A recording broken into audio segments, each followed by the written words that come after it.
You need a good-looking guy, a logical guy, a guy that can reach many types of different people, different audiences.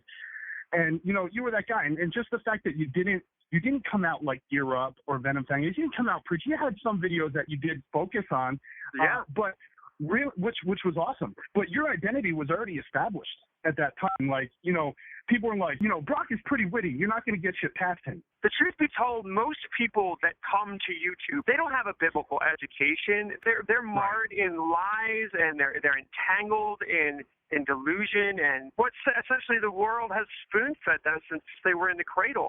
And I remember thinking, in order to speak to a person like that, you have to be realistic about where they come from. You know, you can come out of the gate and treat them like they're born-again Christians, but the truth is they're not born-again Christians. Why would a Christian approach it like that? If you're around edifying believers, you can speak what I like to call Christianese. But if you're not, it's wasting time. It's white noise. The Christian faith is a very, very rational faith. Ultimately, it does require a faith leap of one's soul and one's life and the following of Christ.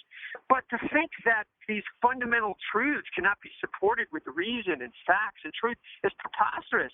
And moreover, the atheism is building an entire worldview on what at the very beginning is a house of cards that you can push over with a strong, brisk wind.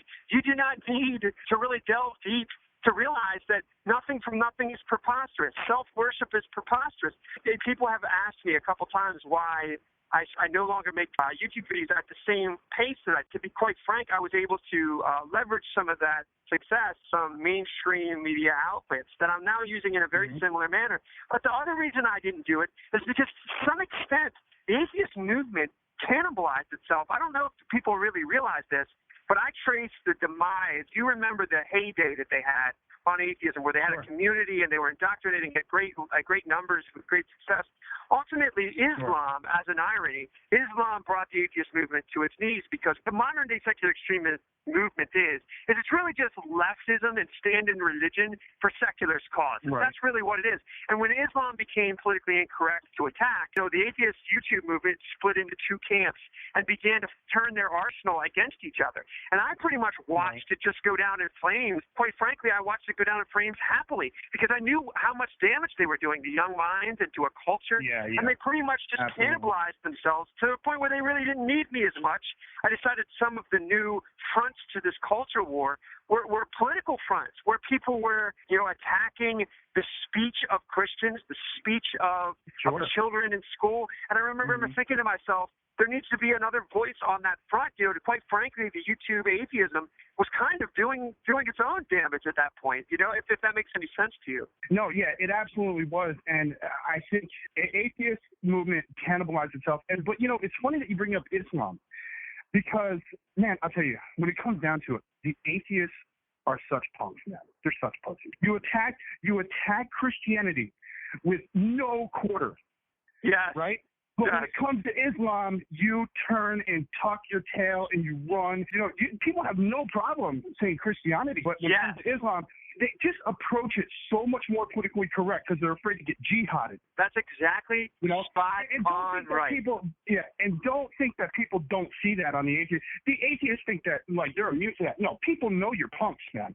Don't think for a second that people don't recognize you as complete punks, because when it comes to the hard battle, see, the Christians, they're cool. They're going to be respectful. Islam's a different story. But it's funny, you know, every video that came out, every video that, you know, they had against you was not just really an attack on Brock Wally. It was an attack on Christianity. And it was when you don't want somebody to hear a message, you attack them personally. That's as that's as old as dirt.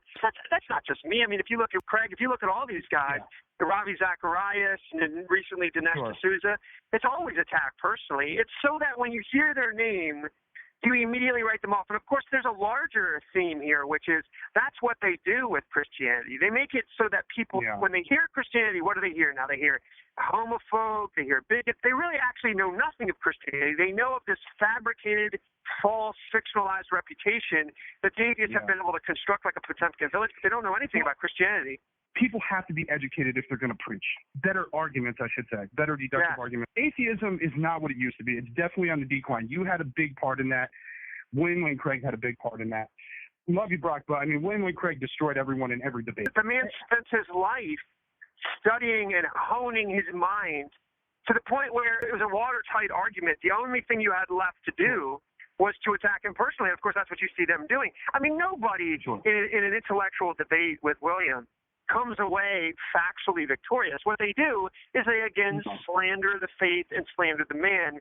But unfortunately, if you think about it, and this is a very truthful thing, the world we live in now is a very emotive world. It is not a logical world. So the atheist understands that. They don't have to win by way of arguments. They have to attack the veneer and they have to attack the reputation of the ideology. And if they do that, they never have to confront the ideology. And of course, that's what Craig deals with now. He never fears that his argument isn't going to be enough.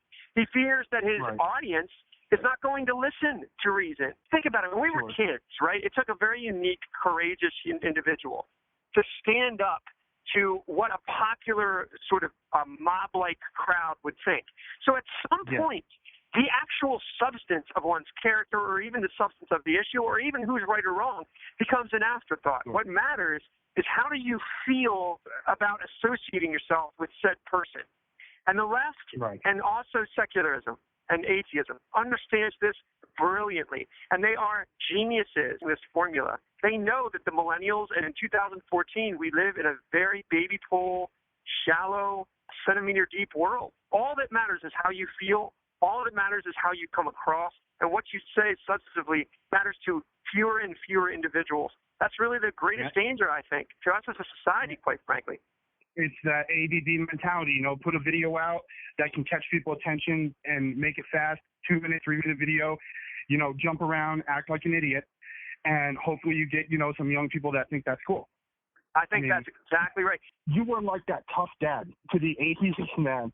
Wipe the eyeliner off your face and get over yourself. That was, I got to say, Brock, I hope you save that video in case it gets taken down, because probably after somebody listens to this podcast, they'll probably flag it. I think ultimately one of the things you touched on, man, which is really interesting to me, is Christians have this notion that somehow Christianity has to come off as very weak. But that's not true. I mean, if you look at Christ's life, when he saw injustice, when he saw lies, I mean, Christ used phrases like tie a millstone around your neck and throw yourself into the water. He used phrases like chop off your own hand and throw it into the chaff if it causes you to sin. He turned over tables. This is a God very upset with people who will turn eternal souls to darkness. And so this notion that you have to somehow handhold or come across as some sort of powder puff, what I attribute this to is the American church specifically is more in love with the love and the approval of the world than they are with the love and approval of their Creator. It's a frightening trend that has sort of swallowed up the Christian mind. This is a battlefield. It is not a playground. And this is serious, high-stakes poker. We're talking about eternal souls when we talk about this stuff. And the atheist message is one of damnation. The atheist message is one of death. And so to think that you would get into that ring and not play for real is very frustrating. It's very similar to my service. One of the biggest frustrations that a lot of servicemen face is we're sent to war with our hands tied behind our back. Listen, we face a very ferocious and evil enemy, and we should approach that enemy in a very serious way. Visit the Atheist Antidote YouTube channel. À Brooklyn les productions.